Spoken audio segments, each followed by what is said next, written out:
Tom, the fact that you didn't have a team championship, or individual champion, does it make the team championship team need a little bit more, consider it needing more than just one guy?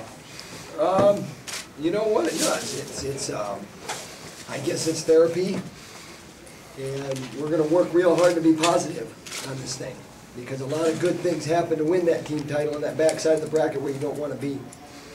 A lot of good things happen, and a lot of adversity too. A lot of teams just don't have like 6 top 5 seeded guys get beat and still manage to do what you guys did. I don't know how we did it.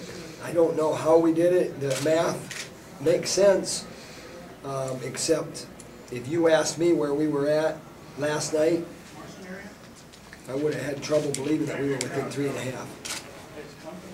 My assistant coaches do a real good job of keeping up with that. I don't. I worry about what we can control. That's our individual matchup. So when I heard that, I did double takes. And it's just a tribute to the strength of the right here and heart and the other things that go along with being tough competitors. You stumble a little bit, you stub your toe, and okay, keep coming, keep coming, keep coming. Did you tell the guys this morning, you know, you had 3-4 big wins in a row there? Those first 3 matches were huge, going from that consolation semi to the 3rd place bout, and none was bigger than Erickson. And it just we told them the championship's going to be won right here this morning, right now. That's what we told them. We said we have one in the finals. Let's give him some help. You spent a lot of time with Brent Metcalf back there after he lost. Can you share anything you shared with him? Or just talking through it like you do. I mean, it's a relationship that doesn't end because terrible. It's terrible. It really is. It's terrible. But you know, your relationship doesn't end. You don't like avoid him. And the guy is a super ambassador for the sport, and he is an incredible competitor. He doesn't have a shut-off valve. Is there any similarity between Metcalf's loss and Joe Slayton's loss last year? I mean, they both hurt. I don't put them in that. I don't put them in the same category. I mean, yeah, but no. Did you see anything different with Brent before he got on the mat tonight? No. If you could, would you start practice tonight just to kind of start getting that taste out of your mouth? The cycle is, good programs have that cycle where it's a 12-month cycle, and now we're at stage 1, which is complete downtime for a little while at least, longer for others, and only shorter for others. I mean, Metcalf, he's probably going to World Team Trials. He's probably, So we start our cycle. We start phase 1 in our cycle, I guess you could say. Is that just kind of just like it kind of a tear down a little bit? Just an assessment, and these guys, I tell you what, you peak for events like this, whether you actually wrestled at your peak or not, you're still peaking. And so you're coming to this point in the season, and all these programs are doing that right now. It's downtime. Signs point to you guys being a very strong team again next year. With it, like you say, you haven't had much time to breathe, even much less do any assessing. But what's possible for this program next year? You know what? I don't talk about that as much as maybe we have a great group coming back. We have an All-American that wasn't even in the lineup this year coming back too, and a finalist actually. So we got 6 All-Americans, 5 from this year. You could talk about what could be, but you know what? You got to take care of individual development and moving forward that way. From my perspective, that might be where I'm a little bit different. It's not about being the best team in the history of collegiate wrestling to me. It's about putting together a group of individuals that are after those titles, and we have that. I mean, Ryan Morningstar, for him to get 3rd was a tribute to him, but I'll tell you what, when he got beat, it tore his guts out. He was after the championship. He wasn't after 3rd. He wrestled to his seed, but that's not what he was after.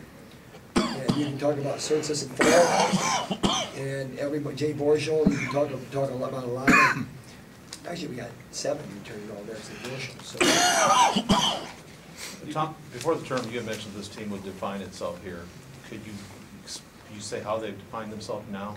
I think, I probably, what I meant by that was, putting an exclamation mark on an undefeated season where you won everything, and so, we're historically, we're in that realm. The only note of congratulations that I ever pinned up on a bulletin board was, congratulations on an undefeated dual meet season, a Midlands title, a Big Ten title, and a national championship. We did that, but, there was no emphasis with an individual, even though there's a lot of positive.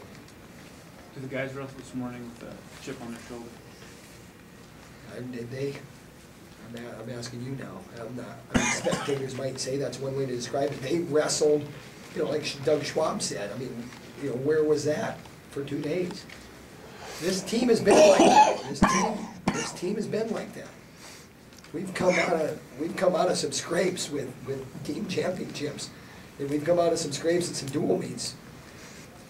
Tom, is it possible people don't give enough respect to some of the other individual athletes and teams in the country that may not be quite as prominent, and then we get to a national tournament and things get mixed up a little bit more than you might expect? It's possible. It's possible. I suppose the key is that visibility factor. If you're winning Midlands championships and you got a team that's got some, can gunsling, and they're in the national duels and they're wrestling, and they're wrestling for the championship, that tends to help you from not getting lost and slipping from in between the cracks, I guess. How's that for stuttering? You talked a lot this weekend about not getting caught up in the ebb and flow of how the team race was going. Do you feel like the team adopted that same mentality and focused on their own? I don't know. I think, it's funny because you got all these personalities on your team, and there's one guy that's plugging his ears back there when they're announcing team scores. And there's other guys that want to know to the minute. So I don't know if they unplug themselves or not. I think to each his own, and you go with it. I sit back there and I'm like I am right now. I would be in the funny farm, and like I said last night or whatever, I may be in it by the time this is over. But I'll tell you what, if you were going to be in the funny farm, this would be the one. You and Tom Ryan were teammates, and I think are still pretty good friends, aren't you? Could you talk about? We're competitors. Okay, I could you think talk? I respect the program. I respect the job he does. Outstanding coaches, outstanding coaching staff. So we know that when we wrestle Ohio State, and they're in the same building as us, whether it's a dual meet head-to-head or any individual matchup, that they're going to be well coached to do what they're trained to do.